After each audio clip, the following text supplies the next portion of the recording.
We often hear people arguing, this was not done by the Prophet, so what is its ruling?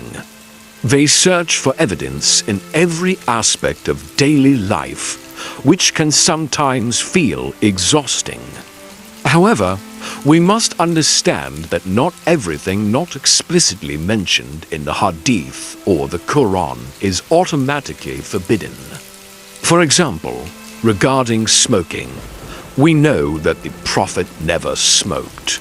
Does that mean smoking is haram? We need to understand that Islamic law is conditional, meaning it can change based on context and circumstances.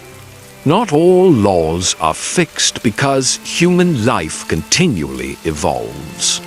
When debating with those who believe that Allah's laws are conditional, we must explain that laws change according to maslahah benefit and mafsada harm.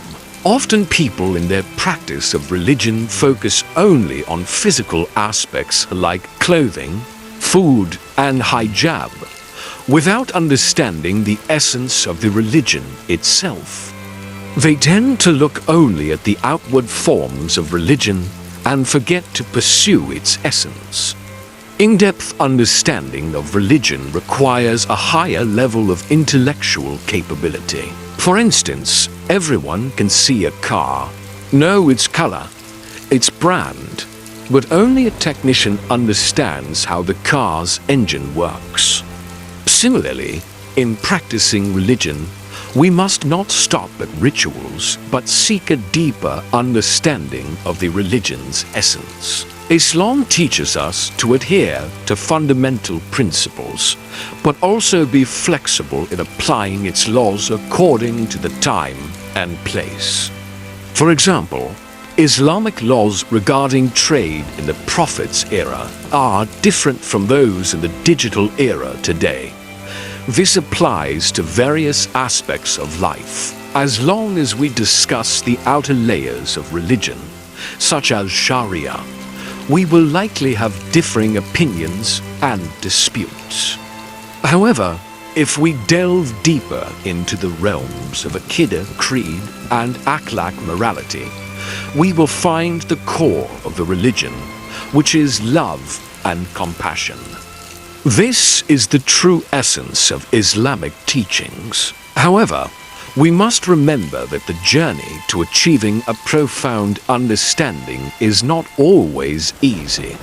Historically, we have seen how many rationalists, scholars, and Islamic philosophers were persecuted by the Mu'tazila group because their thoughts were considered contrary to the dominant views. Great philosophers like Ibn Sina, Ibn Rushd, and Al-Khawarizmi faced pressure and persecution because of their ideas. This shows that the journey of seeking knowledge and a deeper understanding of religion is often fraught with challenges.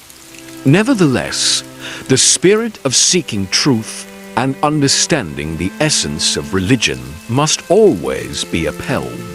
May we all be able to understand and practice Islamic teachings better, not just at the level of Sharia, but also in its essence and core.